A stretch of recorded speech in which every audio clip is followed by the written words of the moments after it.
Hey there, island dreamers, locals, and anyone craving a slice of paradise. Welcome back, or welcome for the first time, to the Fun and Key West podcast, where the vibe is always laid back, the stories are salty, and the drinks, well, they're definitely frozen. I'm your host, Michelle O'Connor, your unofficial tour guide to the Conch Republic. Whether you're planning your first trip, your fifth trip, or you're just daydreaming about trading the cubicle for the ocean breeze, you are in the right place. Here's the deal. This podcast is your insider's guide to all things Key West.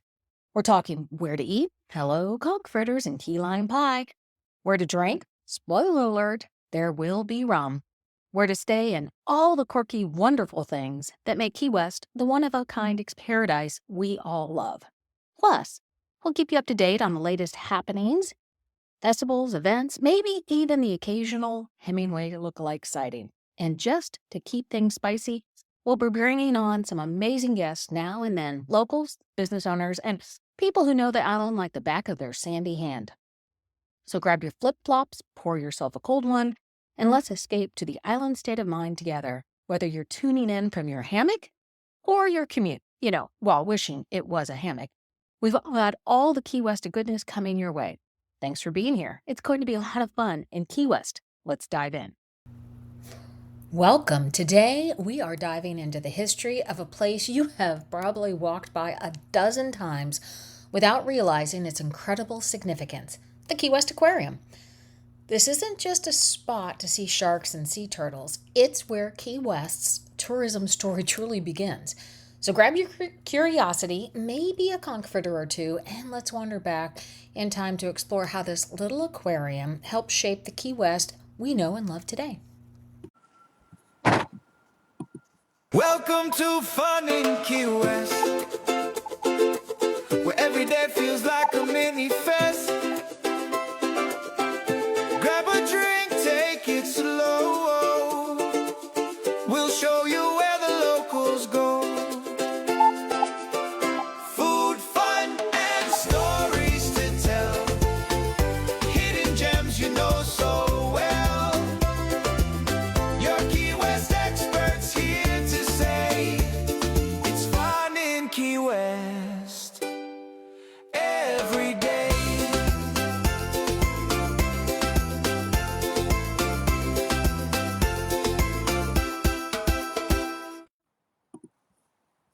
Welcome, everybody, to 2026. Can you believe it? This is our first episode of Historic Marker Monday. I am Michelle with Fun in Key West, and I am so glad that you are here. If you're here, please let me know so I can do a shout out and say, hey, I want to be able to welcome you all to our first episode of 2026. Today, we are diving into something that I bet you've walked by multiple times and didn't realize the historical significance of, and that would be the Key West Aquarium. So, there is a lot more to the story about the aquarium than just creating a place for you to experience what's happening in the waters around Key West and the Florida Keys. But if you are thinking about it and you are at Mallory Square, you're going to take a detour over there, come off of Mallory Square, come over where the Shipwreck Museum is, and you're going to be able to see the Key West Aquarium. So let's dive into the history about this place. It's actually one of the most important buildings in Key West history for tourism, I think. It isn't just a place to see sharks or sea turtles. This is where Key West officially said, okay, maybe tourism is our future. And spoiler alert, it did not get there easy. So let's rewind. So let's set the pace, or set the scene. We're going to rewind to the early 1930s. Key West was broke. Like, hand the keys over to the federal government broke. The cigar industry had collapsed. Sponging was fading. Fresh water was scarce in the Keys and Key West, and jobs were literally disappearing. So desperate times called for desperate measures, big ideas, depends on which side of history you want to sit on. And that's when the federal government stepped in, and through President Franklin Delano Roosevelt, you had the Works Progress Administration. better known as the WPA. And their mission? Well, their mission was to save Key West. And one of the boldest ideas that they backed was something no one had ever done before. So in steps of, interstage right, if you want to look at it from that perspective, is Dr. Robert Van Dubuisson. So he's the superintendent of the Fairmount Park Aquarium in Philadelphia and a real frequent visitor to Key West. So he understood Key West. He understood what it looked like, what he was working with, all of that. And he looked around Key West and said, this place is surrounded by amazing crystal clear water.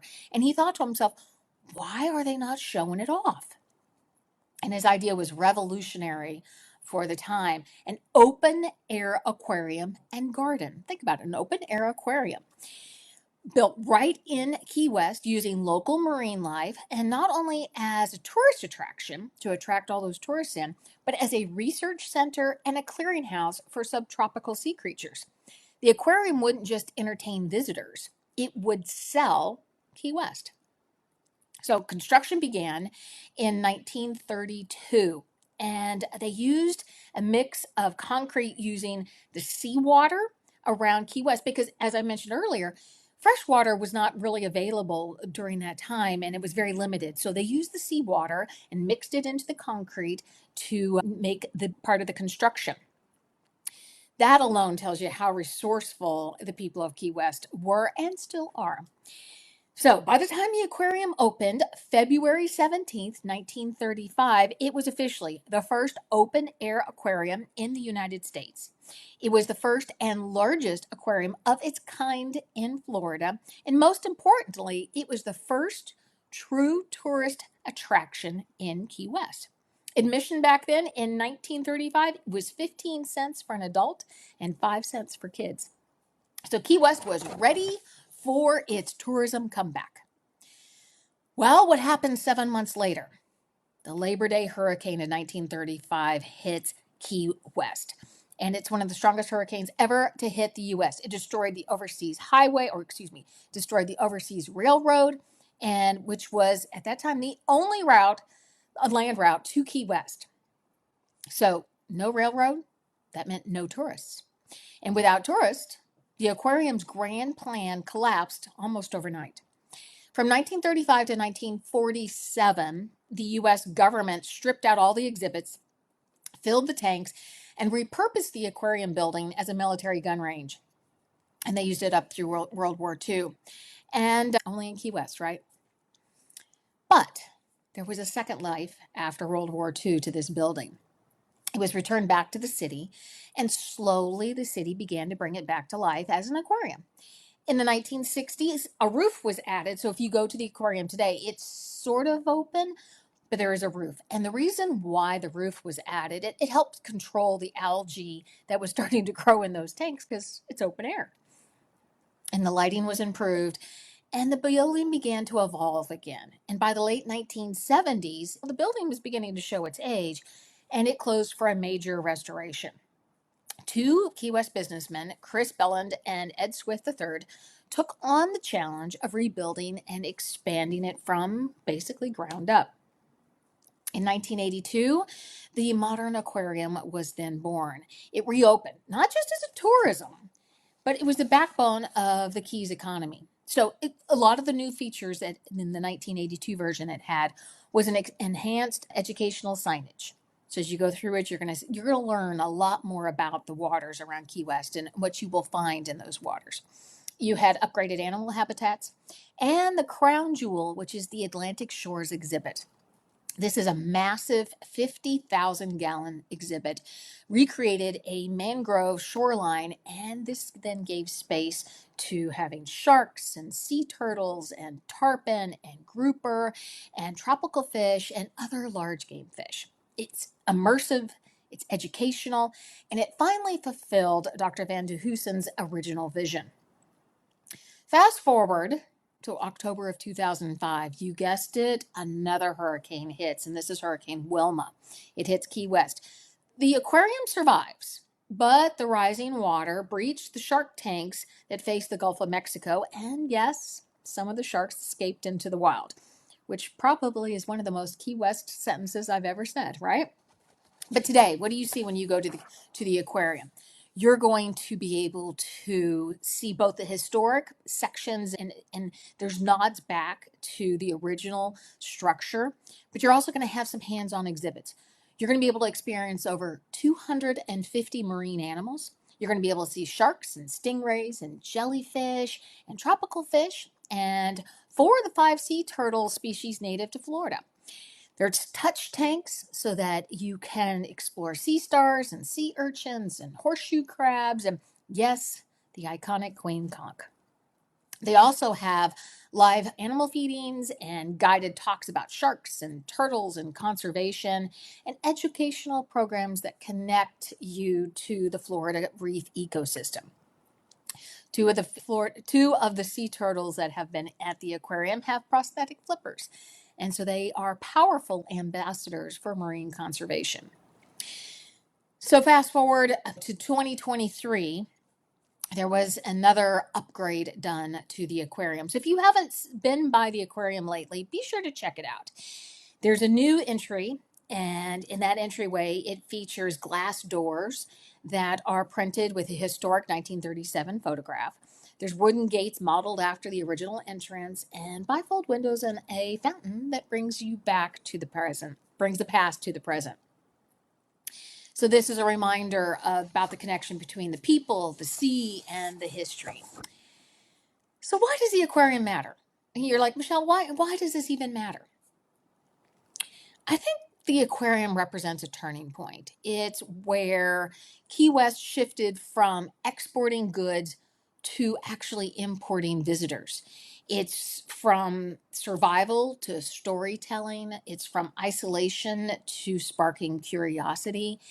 For 90 years or more, it's introduced generations of locals and visitors to the waters that defined the Key West as well as the Florida Keys, and it helped protect the future.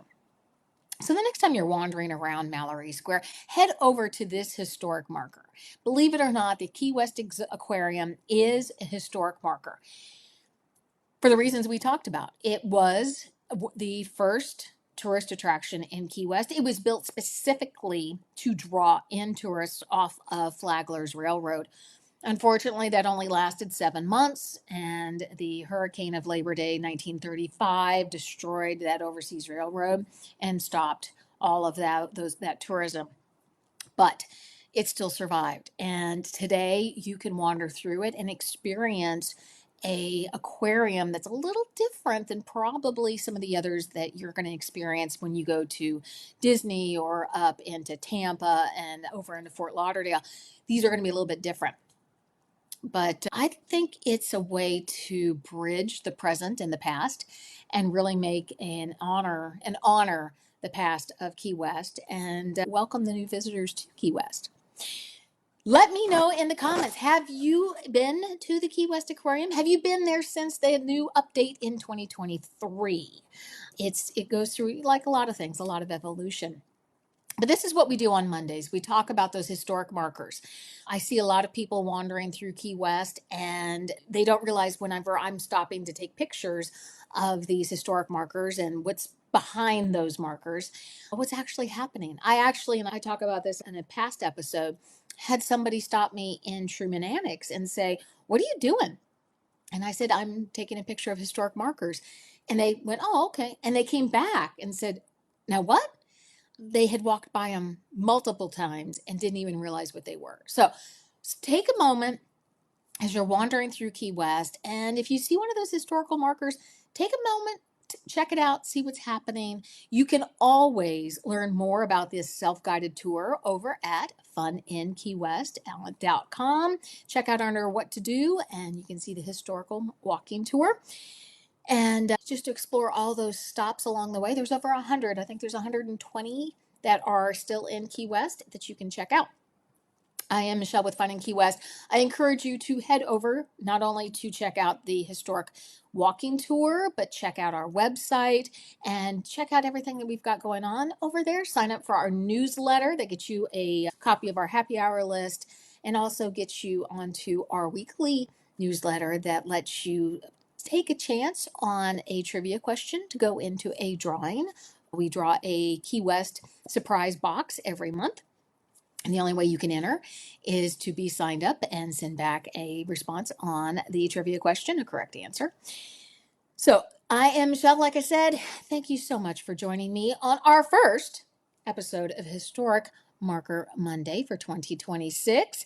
We have a lot of exciting things that we have planned for this year, and I am so glad that you are here. You are part of our community, and that you check in and listen or watch every time we release new content.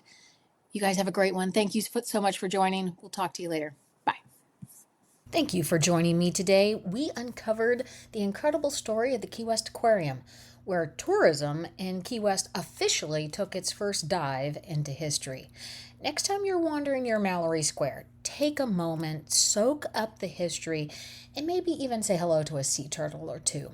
Don't forget to check out FunInKeyWest.com for more self-guided tours, happy hour tips, and all the insider info you need to make the most of your Key West adventure. While you're there, sign up for our newsletter. You get to snag a chance of winning a Key West swag box every month. If you loved today's episode, be sure to subscribe, leave a review, and share it with your fellow history lovers. Until next time, keep exploring, keep learning, and keep soaking up those island vibes. See you soon.